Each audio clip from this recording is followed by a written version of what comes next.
से कौन सीट जीती है? ममन खान जीते हैं, जिन्होंने कहा था हम नूह का बदला लेंगे 98,000 से। हुड्डा जी जीते हैं 72,000 से। हुड्डा जी से ज्यादा बड़ा ये जीते हैं। वहां के लोगों से मत का अधिकार छीना, उसको यूनियन टेरिटरी बनाया, वहां पर प्रेसिडेंट रूल लगाया, हर हथकंडा अपनाया और वहां के लोगों ने एक सिरे से इनको नकार दिया है, एक सिरे से इंडिया गठबंधन को जिताया है।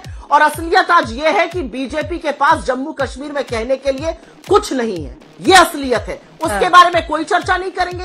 ये मूड ऑफ द नेशन बता रहे हैं हरियाणा से, मूड ऑफ द नेशन बताइए ना जम्मू कश्मीर से भी, जहां पर आपकी सिरे से हार हुई है, जहां पर आपको बुरी तरह से नकारा। हरियाणा पर भी तो आपको सुप्रिया जी चर्चा करनी होगी ना। हरियाणा पर सुप्रिया जी हरियाणा पर भी तो चर्चा करनी चाहिए ना। कह रहे हैं आम आदमी पार्टी से अगर गठबंधन हो जाता तो आपके लिए देखिए ना 4 सीटें हैं। एक काउंटर क्वेश्चन है, आसंद की सीट, कांग्रेस की हार का अंतर 2,306 वोट और आप आम आदमी पार्टी को वोट मिले 4,290 कि क्या अगर गठबंधन हो जाता आपकी पार्टी का अति आत्मविश्वास जो अभी आपके साथी कह रहे हैं वो आपको भारी नहीं पड़ा? नहीं, सबसे पहले तो अंजना जी, मैं नरेंद्र मोदी तो हूं नहीं जो मैं सब जानूंगी, रडार से लेकर नाली से गैस बनाने तक की बातें। मैं मोदी जी थोड़ी हूं, मैं अपनी पार्टी के परफॉर्मेंस के बारे में सब जानती हूं। ये मैं छोटी सी बात कहती हूं, मैं मोदी जी थोड़ी हूं जो साइंस भी जानूं, विज्ञान भी जानूं, इतिहास भी जानूं। इतनी मेरी कहां हैसियत है, इतना नहीं जानती मैं। तू है कौन रे? हम तो अंजना जी किसी बात से उत्साहित नहीं है, हम तो तटस्थ भाव से देख रहे हैं कि इसलिए जो कुछ हो रहा है इंडी गठबंधन में सहज और स्वाभाविक है। अगर किसी आधार पर, नकारात्मक आधार पर, स्वार्थ की दृष्टि से, तात्कालिक राजनीतिक सुविधा की या स्वार्थ की दृष्टि से कोई गठबंधन बनता, उसकी यह सहज परिणति होती है। तो मुझे लगता है ये कुछ नहीं, हमें सिर्फ बैठ के तटस्थ भाव से देखना है। जिसे कहते हैं ना कि राम झरोखे बैठ के सबका मुजरा ले, जिसकी जैसी करनी उसको वैसा दे।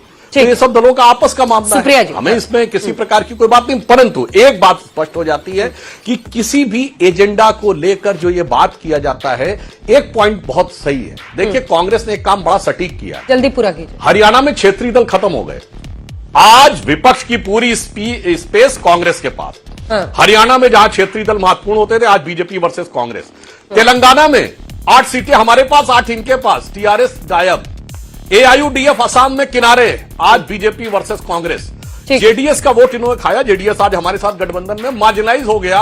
कर्नाटक में आज बीजेपी वर्सेस कांग्रेस, क्योंकि जिस वोट बैंक के चक्कर में ये लोग साथ में आए थे, उस वोट बैंक पे ऐसी पैनी पकड़ बनाई है कांग्रेस ने कि ये सहयोगी दल साफ हो गए। हरियाणा में सबसे लंबे अंतर से कौन सीट जीती है? ममन खान जीते हैं। आप क्रोनोलॉजी समझ लीजिए, इन्होंने कहा था हम नूह का बदला लेंगे 98,000 से। हुड्डा जी जीते हैं 72,000 से। हुड्डा जी से ज्यादा बड़ा ये जीते हैं। और आज मैं प्रियंका जी को याद दिलाऊं, आज महाविकास अघाड़ी क्या कह रहा है? जिसकी सीटें ज्यादा होंगी उसका सीएम बनेगा।